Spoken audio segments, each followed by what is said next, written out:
tabernáculo e sua importância no antigo Israel. Se você tivesse vivido no antigo Israel, um dos lugares mais significativos seria o tabernáculo.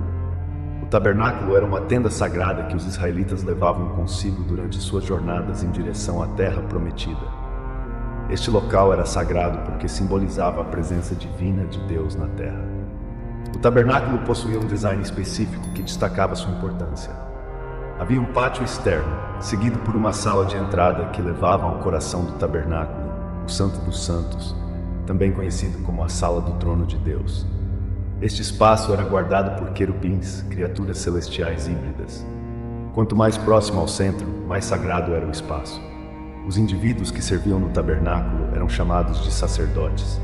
Eles cuidavam deste espaço sagrado, ofereciam sacrifícios em nome de Israel e proclamavam as bênçãos de Deus ao povo. Os sacerdotes, assim, representavam Deus perante o povo e o povo perante Deus. Visualize o tabernáculo e seus sacerdotes como um portal que conectava o céu e a terra. Por isso, o tabernáculo foi estabelecido em uma montanha, um lugar onde a terra se encontra com o céu. A singularidade do tabernáculo. Algo que distingue o tabernáculo dos outros locais sagrados antigos é a ausência de ídolos. O Deus de Israel ordenou explicitamente que não se fizessem imagens de ídolos, pois, na visão bíblica, toda a humanidade é a imagem de Deus. No início da Bíblia, Adão e Eva são descritos como a imagem de Deus, representando-o em seu espaço sagrado. Este espaço sagrado era um jardim em uma terra chamada Éden. A história do Éden é pensada para ser uma reminiscência do tabernáculo. Há uma terra chamada Éden, um jardim dentro do Éden, e no centro desse jardim, a árvore da vida. Correspondências entre o Éden e o tabernáculo. O design do Éden corresponde ao do tabernáculo. Há evidências na Bíblia que sugerem que o Éden estava localizado em uma montanha alta, um lugar onde a terra encontra o céu. Deus pediu a Adão e Eva que cuidassem do jardim, assim como os sacerdotes cuidavam do tabernáculo. Portanto, Adão e Eva eram sacerdotes que trabalhavam e adoravam em um templo que simbolizava a união entre céu e terra. Eles representavam a criação perante Deus e, como sua imagem, representavam Deus perante a criação. Deus lhes pediu que governassem a criação em seu nome, sendo assim sacerdotes reais. A tragédia do Éden. No entanto, a história no Éden não dura muito. A humanidade foi enganada por uma criatura rebelde, insatisfeita em serem apenas imagens de Deus. Tentou se tornar igual a Deus, governando a criação por conta própria. Como resultado, foram exilados do jardim e querubins foram colocados na porta do Éden para impedir seu retorno. A tragédia foi que a humanidade falhou em sua função dada por Deus. Mas a história bíblica continua, mostrando a missão de Deus de desfazer essa tragédia para que os humanos possam recuperar o acesso ao céu na terra e, eventualmente, serem os sacerdotes reais de Deus. A promessa de redenção. Tudo começou com uma promessa de Deus a Adão e Eva, de que um de seus descendentes derrotaria o enganador e reinaria sobre ele, embora fosse ferido no processo.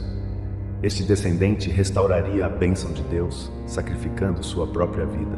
A narrativa seguinte apresenta a próxima geração fora do Éden, com Caim e Abel oferecendo sacrifícios a Deus, quase como sacerdotes. Contudo, Caim mata seu irmão Abel, resultando em seu exílio ainda mais longe do Éden. A ira de Caim leva a humanidade a uma violência generalizada, demonstrando a necessidade de um sacerdote real para resgatá-los. Abraão e a missão de Deus. A esperança de um sacerdote real ressurge com a história de Abraão. Deus escolhe Abraão e Sara e os leva até a terra de Canaã, prometendo-lhes uma grande família e todas as bênçãos do Éden. Essa bênção não era só para eles, mas para todas as nações, fazendo de Abraão e sua família um sacerdócio.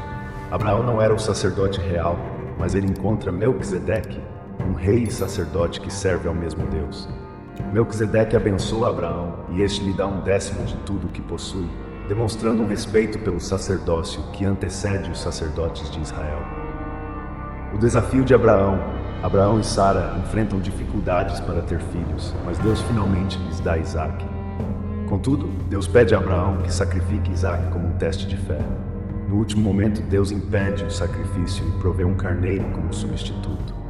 Esta história destaca a necessidade de um sacerdote real futuro que se ofereceria como sacrifício pelos pecados do povo. Moisés e o sacerdócio de Israel.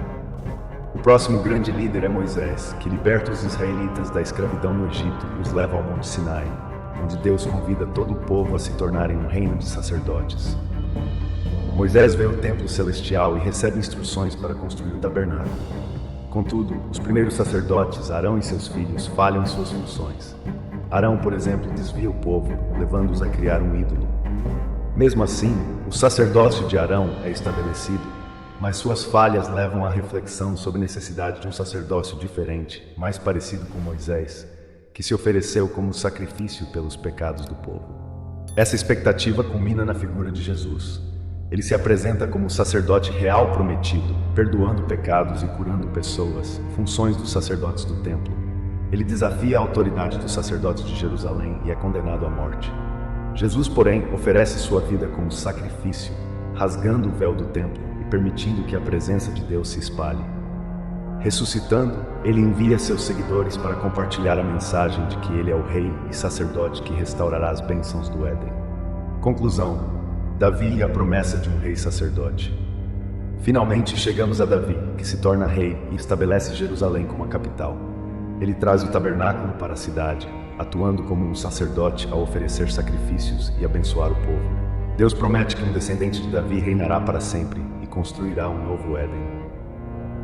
Davi escreve sobre este futuro rei em Salmos, referindo-se a ele como um sacerdote real, como Melquisedeque. No entanto, Davi também falha, cometendo graves pecados que mostram que ele não é o sacerdote definitivo. Jesus como sacerdote real. Assim, a história da Bíblia é uma jornada que começa no Éden, passa pelo tabernáculo e culmina em Jesus, que restaura a vocação dos humanos como sacerdotes reais. A promessa de um sacerdote real, que restauraria a bênção de Deus, se concretiza em Jesus, que nos convida a sermos parte de um novo sacerdócio real, reinando em parceria com Deus e representando na criação.